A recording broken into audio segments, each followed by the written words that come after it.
Hello guys, in this short tutorial I'm gonna show you how to fix Instagram call easily and fast. First thing you wanna do guys is open the settings on your phone and then go to the wireless and networks and then go to the airplane mode, enable it and then wait a few seconds and disable it again. Now after you enable and disable the airplane mode, you have to go back and open the apps manager.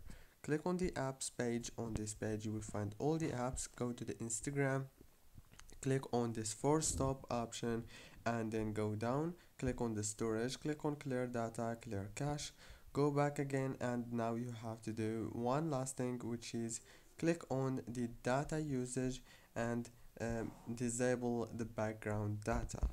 That's it. Now you have to restart your phone and reopen Instagram and the problem must be solved. Don't forget to like, subscribe. Thank you for watching this tutorial until the very end.